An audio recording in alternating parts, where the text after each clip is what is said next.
Hello again, it's Khadijah. I'm here to talk again about Nicole Lynn Mansfield, the 33-year-old woman that was killed in Syria. She was the American. She was killed in Idlib, I think that's how you say it. And a bunch of people in America are calling her a terrorist and things like that. But I read what one of the rebel fighters was saying about her, and I got it from Mel online. Um, I'll read it again, and the reason why I'm gonna read it again is because there's some stuff in it that I feel is important and are some key things. A rebel fighter who didn't want to say his name said she wasn't a terrorist, but she was helping to plan operations against opposing forces and nursing wounded fighters. He said the American sister, Nicole, is a brilliant woman. She was an instructor for our movement. She gave training to other women who wanted to help. When she died, she was on a mission planning and studying the military geography of an army base. Now, what I don't get is that Idlib had been taken over, I believe it was 3 days prior to this, this specific thing, because they don't know the exact time and day that they were killed, and that is said, let me look in my notes here, because I have, I believe it was said here in the New York Daily News. It says it's unclear when the deaths occurred. So let's see when, here. Yeah. The Idlib was recently taken back by the Assad regime within 3 days. So why would they be going to look and plan a mission and study the military geography of an army base if it had just been taken back by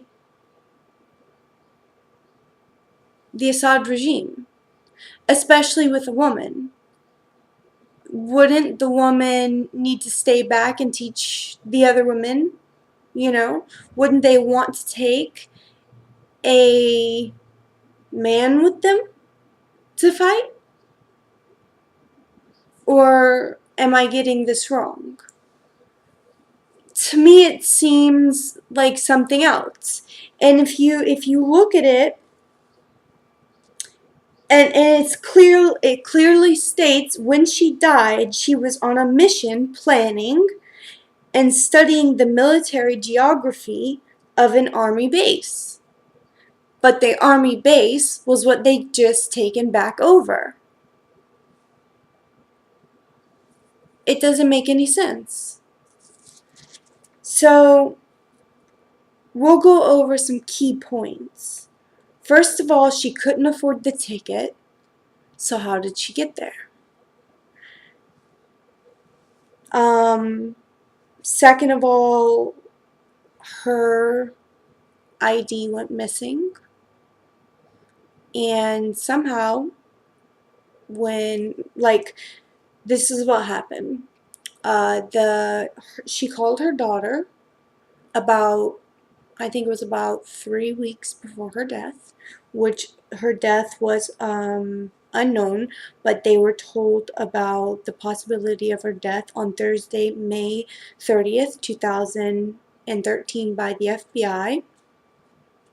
And then she had spoke to I believe 3 weeks earlier, she had spoke to Triana Mansfield, which is 18, and said she would be home in a week. And then again, that was from the Huffington Post. Again, she had spoke to her daughter. It also says that in the New York Daily News. It says the last phone call with her daughter was saying she lost her ID. And either that's a message of, that's some kind of message saying, I lost my ID, like, get it? I lost my ID. I don't know. To me, it's maybe I'm grabbing onto ropes here, but it could be some kind of code, because all of a sudden her ID was with her. Maybe it was with one of the men that she was with. They never said that it was on her in any of the interviews. They never said that it was on her. So it could have been on one of the men. And in a lot of these places, maybe they have become so, it's been a 2-year fight. So you never know. Maybe they have become so, like, I forget the word, so desperate, that's the word, that they'll use anyone, an American, and say, maybe if we use this American, America will step in and help us. Because if you look at it, the only reason America isn't helping them is because of Russia. Russia's saying no. That's the only reason. Russia is saying no, so they're not stepping in. Obama wants him out. He clearly states it. He states it, let me see here. Obama states it. Obama is demanding Assad leave power of Syria, and he states it here on the Daily News. Yep. New York Daily News.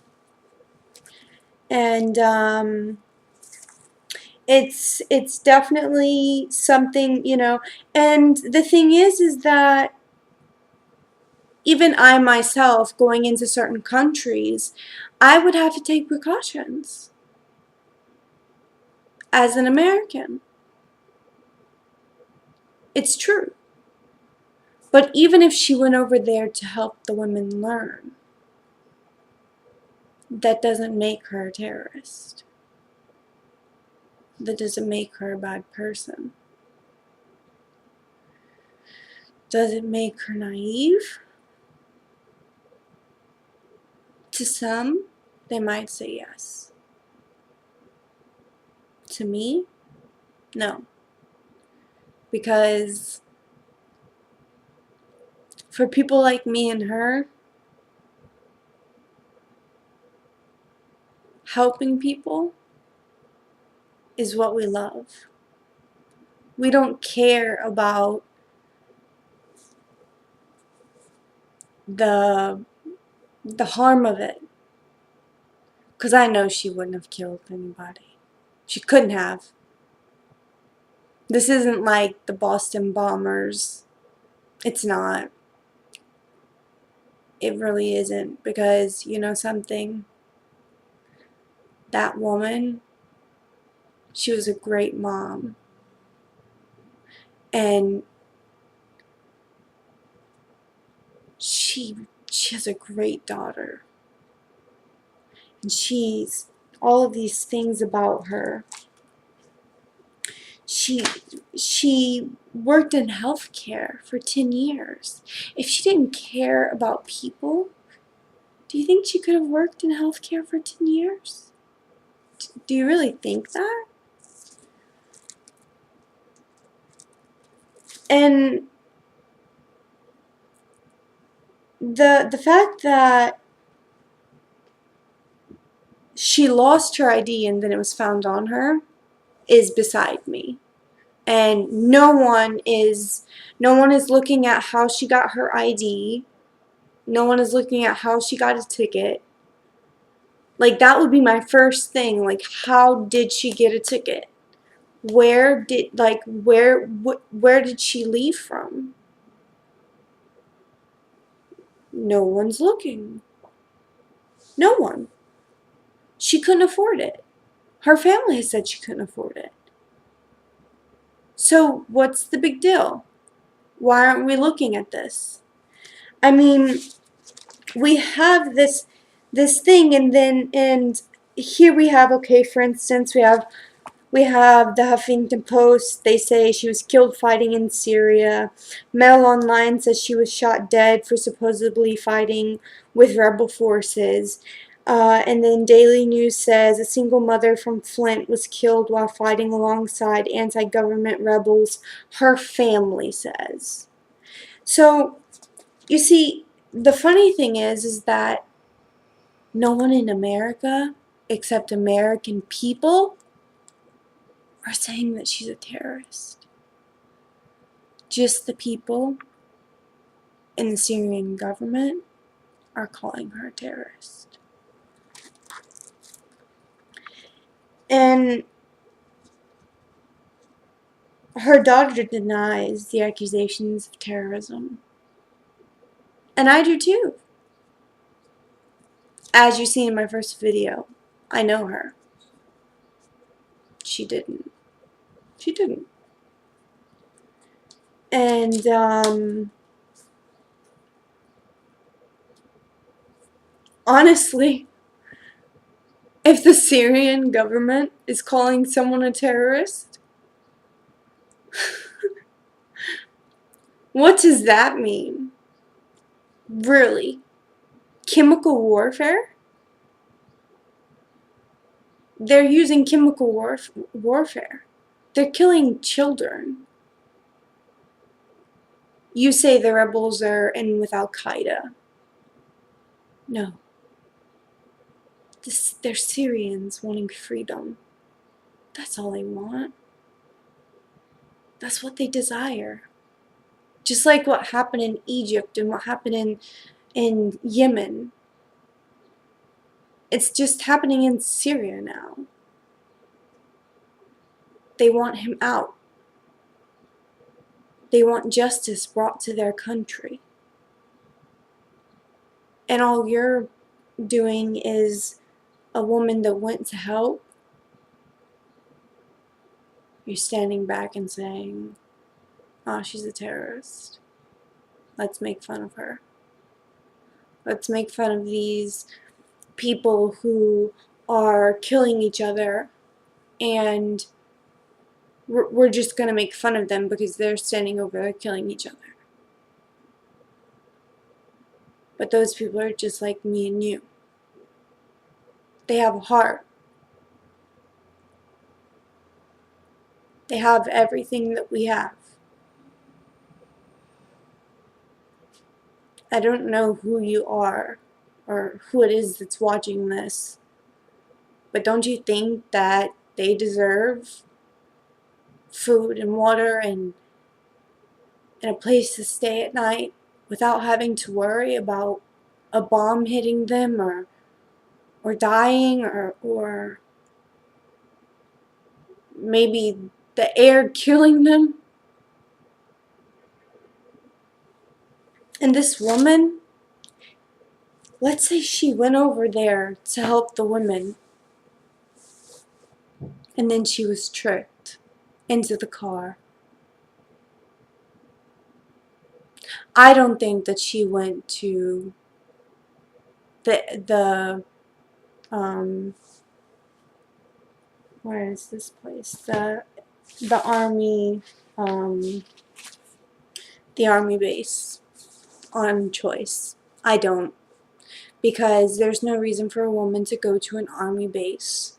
And if I know Muslim men enough to know better,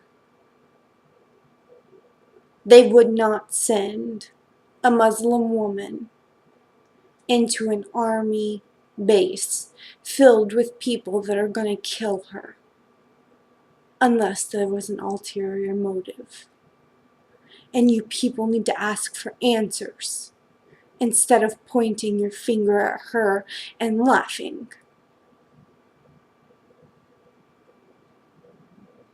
Ask for answers. Ask. She has a daughter. She has a family. Ask. Help us ask. We can only do so much. But if you help us, we can do more. They can't even... You say she didn't belong over there. But how do you know that?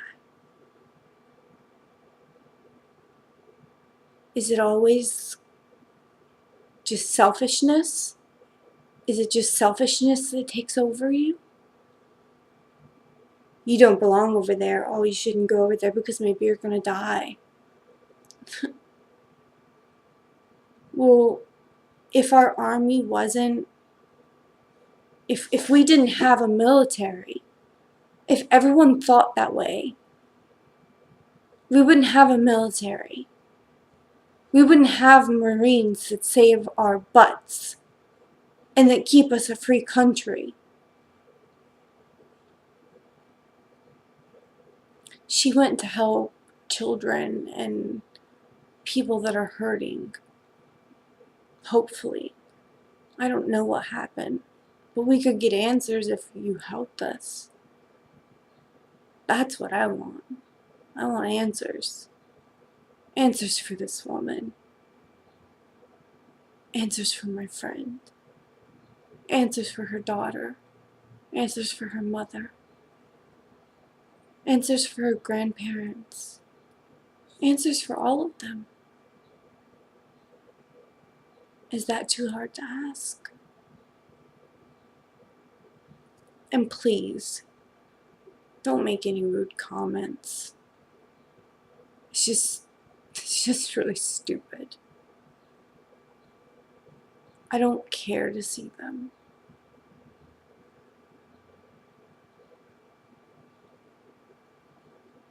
I hope you know how much this person meant to how many people.